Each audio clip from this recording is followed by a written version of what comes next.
Ok, pues para darle entonces velocidad vamos a avanzar. Hablamos del tema más importante de la Biblia. En esta carta, Pablo se extiende en demasía para hablar sobre la resurrección. Y es algo bien importante porque todas las ideas que tenían mal los corintios, pues habían hecho que su comprensión sobre el tema de la resurrección se viera modificado. Lo que nos dice la Biblia con respecto a eso, pues ya nosotros lo empezamos a tocar desde hace un par de semanas, que Marisol nos ayudó con la introducción, pero es tan básica la resurrección, dijimos hace una semana, que si Cristo no hubiera resucitado, pues lo único que nosotros tendríamos es que nos tuvieran lástima, que fuéramos dignos de conmiseración, como lo dicen algunas otras versiones.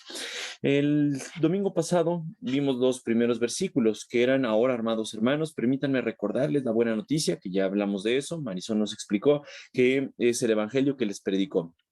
En ese entonces ellos la recibieron con gusto, todavía permanecen firmes en ella. Nos había dicho la Biblia que ellos pues ya eran creyentes y que si alguien cree en la resurrección de Cristo, automáticamente es un cristiano. Esta buena noticia los salva si lo creen de manera correcta. Y Pablo habló sobre ciertos testimonios que hay sobre la resurrección. Dijo que las escrituras dieran testimonio de eso, de que Jesús murió conforme a las escrituras, fue sepultado y resucitó. O sea, se levantó de los muertos, tal como lo dicen las escrituras. Después fue visto por varias personas. Lo vio Pedro, luego lo vieron los 12 discípulos, más tarde lo vieron más de 500 personas. Y por último, dice Pablo, después se le apareció a Santiago, a su, entendemos, medio hermano. Por último, se le apareció a Pablo. Pablo se hace llamar aquí como un abortivo o como un no nacido en tiempo, como un nacido en un tiempo que no me correspondía, dice Pablo, como alguien que por sí mismo no podría haber vivido, como un feto que hubiera sido expulsado del vientre de su madre y por sí mismo no tuviera vida. Pablo les dice: por esta razón yo pues tengo vida, por Dios, por Jesús, porque Él se me apareció, me salvó, incluso fuera de tiempo. El tiempo en el que se les apareció Jesús a todos ellos, a Santiago, a Pedro, a los otros 500, fue justo después de que había resucitado, pero a Pablo se le apareció en un tiempo diferente. Pablo lo que les decía es que él se consideraba el más insignificante de todos los apóstoles. Él sí era un apóstol, recibió el apostolado de parte de Jesús directamente, pero él mismo decía: yo ni siquiera soy digno de ser llamado apóstol después de haber perseguido a la iglesia de Dios, como lo hice. Nos dice la Biblia que él lo hacía de una manera fiera. Pero Pablo ahora pues había transformado, había sido redimido por Dios, y ahora dice Pablo: soy lo que soy gracias a la gracia de Dios, o a que Dios derramó su favor especial sobre mí. Esto no ha sido sin resultados. Pablo les decía: he trabajado mucho más, pero Pablo no estaba jactándose de ello, sino que decía: esto ha sido la gracia de Dios quien obra a través de mí. El resultado es que Pablo se había convertido en un apóstol tremendo, y ahora el evangelio pues había llegado a muchos lugares gracias al trabajo de este varón. Pablo les decía, lo último que vimos en la clase pasada: no importa si predico o predican ellos, porque todos predicamos el mismo mensaje que ustedes ya han creído. Repito lo que ya les dije: los creyentes de Corinto pues eran creyentes porque habían recibido la resurrección de Jesús como un hecho, no tenían ninguna duda. Pensando en este último versículo, pues estaba leyendo un poquito más en un comentario, y me dediqué a buscar algo que hablara sobre el pasado, porque hay veces que pensaríamos: ay, no, es que el pasado es pasado y no pasa nada. Así podría decir algunas personas. Encontré esta frase que quise abordar, y esta frase dice: de dónde venimos no significa nada. Hacia dónde vamos y lo que hacemos para llegar ahí es lo que nos dice que somos. De manera inicial nos podría parecer una frase bonita, una frase que pues tiene mucha razón. Ya tu pasado quedó atrás, podríamos pensar: Dios te perdonó todo y solamente te diriges hacia adelante, te diriges hacia enfrente. De hecho, Pablo mencionaba algo sobre esto en Filipenses. Pablo dice: olvidando lo que queda atrás, ciertamente ahora me enfoco en lo que queda adelante. Prosigo a la meta, decía Pablo, al premio del supremo llamamiento de Dios en Cristo Jesús. Así les decía a los filipenses. Sin embargo, en este pasaje, Pablo no está olvidando de dónde viene, porque Pablo dice: yo ni siquiera me debía haber llamado un apóstol por todo lo que yo hice en mi pasado. Pablo se recordaba que en algún momento él estaba hundido en la miseria, él estaba hundido en sus pecados, y que él pensaba que estaba haciendo lo correcto, él pensaba que estaba persiguiendo a los cristianos de una buena manera en la cual iba a agradar a Dios, pero se dio cuenta por la transformación que Jesús trajo a su vida que esta inmundicia no le servía para nada. Gracias a Dios Pablo salió de esto, gracias a Dios Pablo salió de esta locura, de esta suciedad, y ahora Pablo decía: yo ya sé que me espera el cielo, me espera la gloria delante de mí, eso es lo que yo tengo por delante. Entonces, Pablo estaba recordando de dónde venía, contrario a lo que nos dice esta frase. Pero Pablo dice, yo ya me aparto de eso. En Filipenses les dice, yo ya dejo atrás eso y prosigo a la meta. Todo lo que yo tuve, todo lo que yo hice, lo que perseguía la iglesia de Dios, Dios me lo perdonó. Pero esto servía, chicas, hermanos, hermanas, para que recordara Pablo lo que había hecho y de dónde lo había salvado Dios. De toda esta suciedad, de toda la inmundicia, Dios lo había hecho salvo para poder irse al cielo, para poder estar en gloria. ¿Y qué es lo que significaba esto en la vida de Pablo? Pablo pues trabajaba con pasión. Busqué allí en Google, trabajar con pasión, me apareció un resto de imágenes, pero esto fue lo que más me gustó, porque es algo que Pablo tenía en su corazón. Pablo quería laborar, quería trabajar, quería servir a Dios, porque él recordaba de dónde había salido, recordaba a dónde iba, y obviamente pues esto ya quedó en el pasado, quedó perdonado por Jesús, pero Pablo sabía que si Dios le perdonó mucho, como dice la Biblia, amaba mucho. Lucas 7 relata la historia de una mujer que vino a los pies de Jesús, ungió los pies de Jesús con un perfume costoso y Jesús le dijo a la persona que lo invitó a cenar, pues tú no me recibiste con nada, no me lavaste los pies, pero mira, te digo que sus pecados, es decir, los de esta mujer, que son muchos, han sido perdonados. Por esto ella me mostró tanto amor, pero una persona a quien se le perdona poco demuestra poco amor. Pablo lo que estaba diciendo aquí es, gracias a Dios me sacó de mi inmundicia, ahora yo amo a mi Señor y estoy viviendo para Él, estoy haciendo lo más posible para Él. Eso es lo que estaba haciendo Pablo y es lo que nosotros también podríamos hacer, recordar de dónde venimos, recordar a dónde vamos, sabiendo que nuestro pasado pues obviamente ya quedó enterrado en Jesús, pero nos sirve para que nosotros podamos saber de dónde nos sacó Dios y estar agradecidos con Él. En la siguiente sección, en los versículos que vamos a ver hoy, 12 en adelante, vamos a hablar de la importancia que tenía la resurrección corporal. Esto que les acabo de mencionar nada más fue una aplicación extra que pude encontrar del último segmento, los últimos versículos que vimos la semana pasada, pero ahorita vamos a ver cuál es la importancia de la resurrección corporal.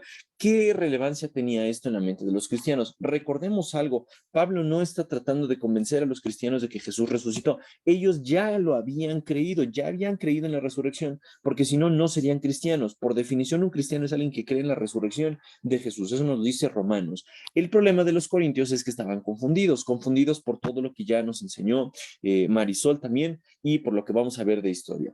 Versículo 12, que es lo que vamos a trabajar hoy, dice Pablo, pero díganme, pero cambia la forma en la que Pablo les está diciendo. Ustedes ya han escuchado eso y lo han predicado muchas personas. Jesús se le apareció a los 500, se le apareció a los 12 discípulos, se le apareció a Pedro, se le apareció a Santiago, se me apareció a mí, y mucha gente da testimonio de eso. Es decir, no hay duda sobre la resurrección. Es súper convincente la resurrección, pero Pablo les está diciendo, pero díganme lo siguiente, si la resurrección es tan obvia, si hay tanta evidencia de que Jesús resucitó, y muchas personas, los 500, los 12, yo, Santiago, la enseñanza que les dio Pedro a los de la iglesia, un montón de personas dan una evidencia abrumadora. Pablo les dice, díganme lo siguiente, dado que nosotros predicamos que Cristo se levantó de los muertos, es decir, esto es un hecho, no es una duda, no es algo que nos quede confuso, no es algo que no estemos entendiendo bien. Pablo les está diciendo, es algo que muchos pueden dar testimonio porque es un hecho.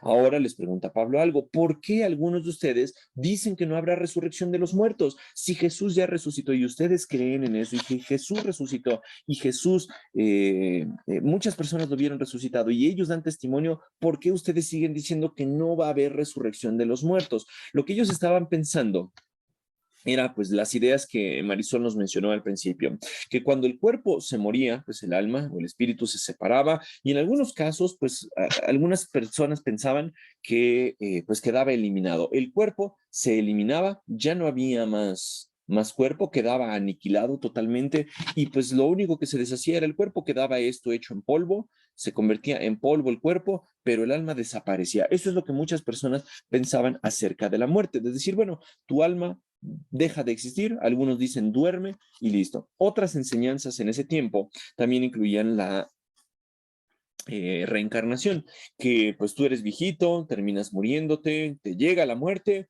y esto pues es algo infinito, ellos decían, porque das vida, vuelves a aparecer ya sea en otro humano o en un animal y se muere ese otro humano o se muere este animal y se repite el ciclo así de manera infinita. Algunos pensaban en esto y pues ahorita Areli me estaba comentando de una persona a la que le está convirtiendo que habla sobre la reencarnación, decir, bueno, yo creo en la reencarnación, si me muero, tengo cáncer ahorita, pues yo sé que mi cuerpo se queda con cáncer, pero muere y yo voy a vivir en otro cuerpo. Eso es algo que no enseñan las escrituras, es algo que no nos dicen las escrituras que aparezca jamás en la Biblia, se hace siquiera referencia a eso. La Biblia dice, por ejemplo, en Hebreos capítulo 9, y está establecido para todos los hombres, todos, hombres, viejitos, mujeres, todos que mueran una sola vez, y después de esto, el juicio. Si no mal recuerdo, es Hebreos 9:27. Todos vamos a ser juzgados después de la muerte, pero los corintios no lo entendían. Había una filósofa, un filósofo, no sé, que se llamaba así. Y esta persona dijo, a mí me suena como hombre, pero pues en el comentario encontré que era me suena como mujer, pero encontré que era un hombre. Entonces, la verdad no sé. Pero esta persona dijo lo siguiente: ¿importaría de verdad si yo estuviera perdido como una gota de agua en el océano? Si pudiera ser una partícula brillante en una ola gloriosa que se rompiera en un glorioso esplendor en la belleza perfecta de algún mar eterno. Esto podría sonar muy bonito, muy poético, pero es una basura. ¿Qué quiere decir esto? Que esta persona pensaba que tú cuando te mueres, pues es como una gota que se integra a un mar o un océano, pues lleno de muchas almas, lleno de muchas gotas, y pierdes tu identidad, entonces te vuelves parte del universo, te vuelves parte de el todo, y pues dejarías de ser tú. Sonaría muy bonito, les repito, pero es una recontra mega basura. La Biblia tampoco dice que tu alma se une al resto de las almas en un todo infinito. Eso no es algo que digan las escrituras. Platón empezó a difundir la idea del dualismo. Marisol nos habló de esto, pero uno de los principales proclamadores de esto fue Séneca. Séneca decía, cuando venga el día en el que se separe esta mezcla de divino y humano, ¿por qué menciona algo divino y humano? Porque él pensaba, o ellos pensaban, que el alma era pura, el alma era divina, el alma de verdad estaba limpia, pero el cuerpo era el problema, el cuerpo así carnal que se pudre, que es algo que se puede ir carcomiendo y envejece. Eso lo decían ellos que era como algo inmundo. Entonces la muerte significaba la separación de lo puro y de lo inmundo. Por eso Séneca decía, el día en el que se separe esta mezcla de lo divino y humano que encuentro aquí, dejaré mi cuerpo y volveré y ya, a los dioses. Él es lo que decía. No terminé de copiar la frase correcta, pero es lo que decía Séneca. Se regresa a los dioses. Quizá una idea similar a lo que Leslie Weatherhead mencionaba. Pero ninguna de estas ideas tienen un sustento bíblico. Ahora, ¿por qué era tan difícil el entender la resurrección? Si ellos ya habían creído en Jesús como su Salvador, ¿por qué les costaba tanto trabajo? Pues quizá porque tenían la influencia de los saduceos en ese tiempo. Pues ustedes recordaban que había líderes religiosos entre los cuales figuraban los saduceos, los herodianos, los saduceos y diferentes grupos que estaban ahí, diferentes grupos religiosos. Los saduceos no creían en nada sobrenatural, es decir, no creían en los ángeles, pero tampoco creían en la resurrección. Entonces, pudo haber sido que entre las enseñanzas confundidas que tenían los corintios, pues alguien habrá escuchado algún saduceo o quizá algún saduceo se convirtió y traía todavía esas ideas en mente, por lo tanto les costaba trabajo. Pero Pablo les está diciendo, bueno, esto no es tan difícil porque ustedes ya creen en Jesús. ¿Qué nos dice el Antiguo Testamento sobre la resurrección? Pablo les da por hecho que ellos ya creen en la resurrección, pero podemos citar algunos pasajes del Antiguo Testamento para reforzar esta idea. En el Antiguo Testamento, los hombres ya sabían que iba a haber resurrección. Por ejemplo, Job 19, Job estaba sufriendo, Job estaba hablando y dice, pero en cuanto a mí sé que mi Redentor vive y un día por fin estará sobre la tierra. Versículo 26 dice, y después que mi cuerpo se haya descompuesto, es decir, que ya se haya podrido, que se haya hecho polvo, todavía en mi cuerpo veré a Dios. Job de alguna forma, no sabemos cómo, sabía que iba a resucitar, pero la resurrección iba a ser en su cuerpo. No solamente el alma se iba a presentar delante de Dios, no solamente como lo dice aquí Séneca o Platón, el cuerpo o el alma, perdón, se iba a unir a los dioses o te ibas a unir en un mar inmenso del todo, no, sino que está diciendo mi cuerpo va a resucitar aún después de haberse descompuesto y voy a ver a Dios en persona. Eso es lo que creía Job. Daniel dijo algo similar. Daniel en el capítulo 12 dio una profecía y Daniel dice esto, se levantarán muchos de los que están muertos y enterrados, algunos para vida eterna y otros para vergüenza y deshonra eterna. Cualquier persona que hubiera leído el Antiguo Testamento sabía que la Biblia ya enseñaba sobre la resurrección y que no habría duda de que existía la resurrección. Por eso a Pablo le sorprende cómo es posible que algunos de ustedes digan que no hay resurrección si Jesús ya resucitó y el Antiguo Testamento pues también lo enseña. En Ezequiel capítulo 37 se nos menciona algo. Ezequiel tiene una visión sobre un valle de huesos secos, un valle de huesos secos que pues ya habla de gente que había muerto, obviamente, pero Dios da una palabra y empiezan los cuerpos a moverse, empiezan a ponerse músculos y empieza a ponerse carne sobre estos huesos secos, es decir, la gente vuelve a la vida. Ezequiel profetizó, Daniel profetizó sobre esto y la gente podía entender, cualquiera que leyera Daniel o Ezequiel podría entender que sí, Dios habla de la resurrección, no de la reencarnación, no habla de la aniquilación del alma, no habla de que te unes con un todo cósmico, no habla de que te devuelves a los dioses, no, habla de que el cuerpo va a resucitar. Job, pues les repito, de alguna forma lo sabía. Yo no sé cómo Job lo sabía, si no había leído a Daniel o a Ezequiel, porque sabemos que ellos vinieron después de Job. En el Nuevo Testamento también hay enseñanza convincente sobre la resurrección corporal. Jesús mencionó varias cosas sobre esto. Jesús lo que mencionó fue, ninguno puede venir a mí si el Padre que me lo envió no lo trajere a mí, y yo le resucitaré en el día postrero. Eso lo dijo Jesús en Juan capítulo 6, versículo 44, se relata esto. Jesús les está diciendo, yo le resucitaré más adelante. En algún momento la gente que viene a mí, que el Padre trae a mí, va a resucitar. Jesús también les dijo, yo soy la resurrección y la vida. El que cree en mí, aunque esté muerto, vivirá. Ya habíamos mencionado este versículo cuando Jesús está hablando con la hermana de Lázaro. Después de que Lázaro ha muerto, la gente está desconsolada, pero Jesús le dice, no se preocupen, yo soy la resurrección. Eso significa volver a vivir. E incluso cuando Juan y Pedro están delante del consejo de los judíos, pues ellos hablan de la resurrección en Hechos. Hechos 4 nos relata, mientras Pedro y Juan le hablaban a la gente, se vieron enfrentados por los sacerdotes. Recordemos, muchos de los sacerdotes en algún momento no creían a la fe, no obedecían a la fe, pero en algún momento se nos relata que algunos de ellos, algunos de los sacerdotes, sí llegaron a convertirse en cristianos, obedecían a la fe, dice la Biblia. Pero cuando fueron juzgados Pedro y Juan delante de los sacerdotes, el capitán de la guardia del templo y algunos de los saduceos los habían enfrentado. Estos líderes estaban sumamente molestos porque Pedro y Juan enseñaban a la gente que hay que resurrección de los muertos por medio de Jesús. Es decir, la resurrección siempre jugó ese papel primordial, ese corazón en el evangelio. No podían hablar de Jesús, sino hablan también de su resurrección. Pablo escribió otra carta a los tesalonicenses, por lo que estuve leyendo un poquito de historia. Quizá dentro de las primeras cartas que escribió fue la primera carta a los tesalonicenses y ya después escribió primera de Corintios.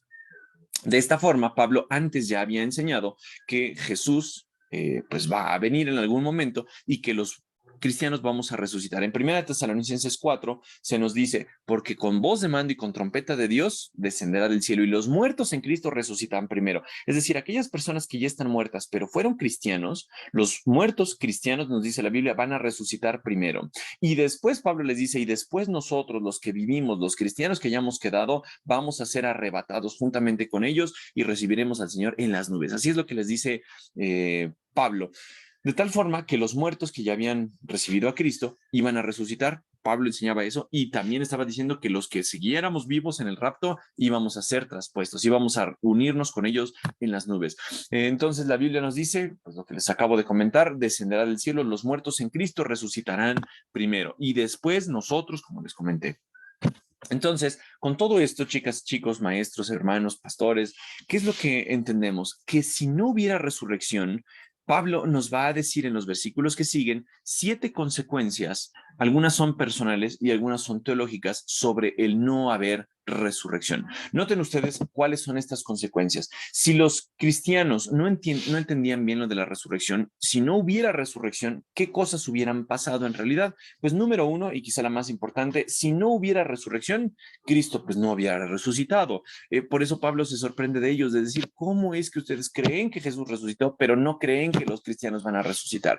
No puede ser. Si hay resurrección, Cristo resucitó. Si no hay resurrección, Cristo no resucitó. Por lo tanto, debe haber resurrección porque si no nuestra fe está en vano. Una consecuencia de no haber resurrección, si lo que algunos dirían como Platón o como Séneca o como otros filósofos tuvieran razón, pues entonces Jesús tampoco hubiera resucitado. ¿Qué tal? ¿Qué otra cosa hubiera pasado? La predicación del evangelio no tendría sentido. Hablar de un Salvador que dice que resucitó, pero que no resucitó, sería totalmente basura. La fe de Jesús no serviría para nada, es decir, si nosotros pusiéramos nuestra fe en un Cristo que no hubiera resucitado, nuestra fe serviría para ser echada igual al bote de la basura. Todos los testigos, consecuencia número 4, y predicadores de la resurrección serían unos mentirosos. Pablo va a hablar de eso más adelante y va a decir, si no estamos diciendo la verdad, pues eso significa que los apóstoles somos unos mentirosos.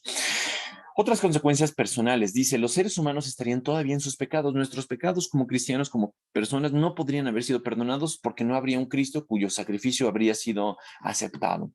Otra consecuencia es que todos los que antes creyeron habían perecido eternamente. No habría resurrección. Daniel 12 estaría equivocado, Ezequiel 37 estaría equivocado, Job hubiera estado equivocado. Por lo tanto, pues si no hubiera resurrección, todo esto hubiera pasado. Y por último, los cristianos serían los más desdichados, de los mortales. ¿Qué significaría esto? Que la gente solamente nos tendría lástima por tener nuestra fe en una mentira.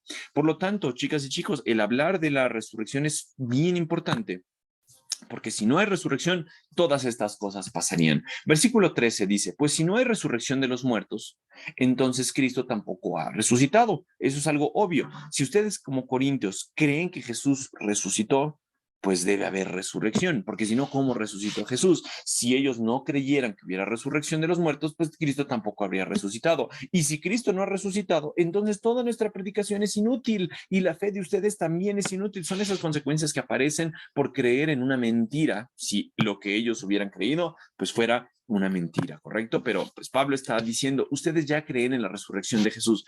¿Cómo pudo ser que ellos dudaran de la resurrección? ¿O cómo pudo ser que ellos dijeran, sí, creo en Jesús resucitado, pero no creían en la resurrección? Suena hasta tonto, me está costando trabajo explicarlo porque es algo que sería muy tonto de decir, tú le podrías preguntar a un corinto, oye corintio, ¿tú crees que Jesús resucitó? Ellos nos habrían dicho, sí, muy bien. Corintio, ¿tú crees que los cristianos vamos a resucitar? Ellos hubieran dicho, no. Y uno se quedaría así, bueno, ¿cómo crees que Jesús resucitó y cómo no crees que los cristianos van a resucitar? Es algo que no tenía lógica. Pablo, pues tal vez también se quedaba confundido con eso y les está diciendo, si no hay resurrección de los muertos, si tú no crees que va a haber resurrección de los muertos, ¿cómo que Cristo resucitó? Pues no podrían responder los corintios. Y si Cristo no ha resucitado, entonces tu fe es inútil. ¿De dónde podría venir esto? Bueno, algunas personas pensaban que Jesús solamente era divino, no era humano, porque como decía Platón, no puedes mezclar lo divino y lo humano, es algo pues malo. El alma y un cuerpo pues no pueden ir juntos, según lo que enseñarían algunos. Por lo tanto, Jesús no pudo tener un cuerpo real y no pudo morir, no pudo resucitar, solamente fue como una actuación, algunos podrían pensar, que solamente Jesús tenía una naturaleza divina. Pero pues noten lo que dice la Biblia. Lucas 24 nos dice, ¿por qué están asustados? Les preguntó. ¿Por qué tienen el corazón lleno de dudas? Miren mis manos. Cuando Jesús ya resucitó y se presenta ante los apóstoles, les dice, miren mis manos, miren mis pies. Pueden ver que de verdad soy yo. Tóquenme y asegúrense de que no soy un fantasma, pues los fantasmas no tienen cuerpo como ven que yo tengo. Mientras él hablaba, él les mostró sus manos y sus pies y nos dice la Biblia que después, pues algunos discípulos creyeron en su resurrección. Jesús sí murió, Jesús sí fue sepultado, como dicen las escrituras, pero Jesús resucitó, sí. ¿Esto qué asegura? Que todos los cristianos en algún momento también vamos a resucitar. ¿Y qué es lo que debería haber dicho un corintio? Amén. No hubiera dudado, sino hubiera dicho un amén, porque los cristianos de verdad resucitaremos en algún momento. Hechos 2, nuevamente regresando a cuando Pedro está hablando con los que lo juzgaban, porque pues, se le oponían varias veces, se nos mencionó en Hechos 2, en Hechos 4, que Pedro tiene que estar compareciendo ante los líderes religiosos, pero Pedro, ¿qué les menciona? Hechos 2:22 dice, pueblo de Israel, escucha, Dios públicamente aprobó a Jesús de Nazaret al hacer milagros poderosos, maravillas y señales por medios de él, como ustedes también saben, pero Dios sabía lo que iba a suceder y su plan determinado se llevó a cabo cuando Jesús fue traicionado. Con la ayuda de gentiles, o sea, sin ley, ustedes lo clavaron en la cruz y lo mataron. Es decir, sí fue algo real, no fue solamente una aparición, no fue solamente un acto de un ser divino que se llamaba Jesús, pero que no tenía nada humano. Jesús fue 100% Dios, 100% humano, y por lo tanto lo mataron. Pero Dios lo liberó de los terrores de la muerte y lo volvió a la vida, es decir, resucitó, pues la muerte no pudo retenerlo bajo su dominio. Jesús venció a la muerte, es lo que significa esto. Esto fue profetizado en el Antiguo Testamento cuando David dijo lo siguiente acerca de él, veo que el Señor siempre está conmigo, no seré sacudido porque Él está a mi lado. Con razón mi corazón está contento y mi lengua grita sus alabanzas, mi cuerpo descansa en esperanza. Y aquí dice Pedro, pues tú no dejarás mi alma entre los muertos, ni permitirás que tu santo se pudra en la tumba. Pedro les estaba diciendo a los judíos, oigan, reaccionen, ustedes mataron a Jesús, pero Jesús fue resucitado por Dios, la muerte no pudo contra él, no pudo retenerlo bajo su dominio, Jesús resucitó porque ya estaba profetizado que Dios no iba a permitir que su santo viera corrupción o que su cuerpo se pudriera en la tumba, como le pone esta visión. Jesús más adelante se le aparece a Juan en Apocalipsis 1:17, está Juan en la isla de Patmos, tiene una visión, se le aparece Jesús y dice, cuando lo vi, Juan menciona esto, caí a sus pies como muerto, pero él puso la mano derecha sobre mí y me dijo, no tengas miedo, yo soy el primero y el último, yo soy el que vive, es decir, resucité, estuve muerto, pero mira, ahora estoy vivo por siempre y para siempre y tengo en mi poder las llaves de la muerte y de la tumba. Podríamos decir en español mexicano, aunque se va a oír medio feo, pero quizá esta es la idea, la muerte me hace los mandados, así. Jesús le podría haber dicho eso. La muerte no tiene poder sobre mí, la muerte no tiene dominio sobre mí, la tumba, el Seol, lo que tú quieras no tiene poder sobre mí. Yo los vencí, mira, ahora estoy vivo. Juan, Pedro, todos ellos estaban proclamando la resurrección de Jesús y Pablo les está diciendo, hermanos de Corinto, ¿cómo es posible que ustedes no crean esto? ¿Cómo es posible que solamente crean que Jesús resucitó, pero no crean que haya una resurrección? Pablo les está diciendo, y si nosotros, los apóstoles, estaríamos todos mintiendo acerca de Dios, porque hemos dicho que Dios levantó a Cristo de la tumba. El mensaje central del Evangelio es que Cristo murió, pero que Dios lo levantó de la tumba. Así que, les dice Pablo, eso no puede ser cierto si no hay resurrección de los muertos. La conclusión que les está diciendo Pablo es aquí, ustedes cristianos de Corinto creen que Jesús murió y que resucitó. Sí, por lo tanto, nosotros los cristianos, el resto de la humanidad va a resucitar en algún momento. Pablo, con todos estos argumentos, quiere que la respuesta ahora de los corintios sea un sí, pero en ese momento que les estaba escribiendo había sido un no o un no sé o un quizá o alguna otra respuesta diferente a un sí. Pero Pablo les está diciendo, miren, nosotros los apóstoles no hemos estado mintiendo de todo lo que estamos diciendo, las escrituras nos respaldan. El mismo Jesús resucitado nos respalda y esto debe ser evidencia para todos ustedes de que en algún momento vamos a resucitar. A nosotros como cristianos pues no nos resulta tan complicado creerlos. Todos los cristianos hoy en día creo que creemos que Jesús resucitó, que murió, que resucitó. Lo creemos con una sonrisa, no hay duda, pero para el tiempo de los corintios ellos sí se quedaban así como con cierta incredulidad en ese aspecto, ¿ok? Pablo continúa y les dice, y si no hay resurrección de los muertos, pues entonces Cristo no ha resucitado, sería muy lógico. Pero como Cristo resucitó, ¿hay resurrección de los muertos? Sí. Jesús resucitó, sí. Nosotros vamos a resucitar, sí. Los muertos que creyeron ya en Jesús van a resucitar, sí. Una persona que muere tiene la esperanza en la resurrección, sí. Eso es Pablo lo que quería que ellos entendieran. Entonces, chicas y chicas, yo creo que hasta aquí nos podemos quedar el día de hoy. Todavía vemos en los siguientes versículos un poquito más de aplicaciones, pero hasta aquí nos vamos a quedar el día de hoy recordando estas cuestiones que les comento. Una, pues dar gracias a Dios por de dónde nos salvó, como Pablo. Recordar que pues tal vez hay gente que puede decir tu pasado no importa, pero nosotros recordamos de dónde venimos, de la miseria en la que nos salvó Jesús y de a dónde vamos. Y por esta misma razón, chicos y chicas, nosotros podemos agradecer, porque nuestra muerte no va a significar el final de nuestra existencia, nuestra muerte no va a significar que dejemos de ser Mario y me convierta yo en una cucaracha, mi muerte no va a significar que me una yo a un todo cósmico, mi muerte va a significar que vamos a ver a Cristo resucitado, que Él nos va a ver, nos va a conocer, vamos a estar en algún momento con Él y podemos conocer que esto es verdad. Verdad gracias a lo que nos dice la Biblia desde el Antiguo Testamento, verdad de lo que nos dice la Biblia por la resurrección de Jesús y verdad por lo que la Biblia afirma en el Nuevo Testamento. ¿Hasta aquí hay alguna duda? ¿Alguna cosa que no haya explicado bien? ¿Alguna cosa que no haya quedado clara?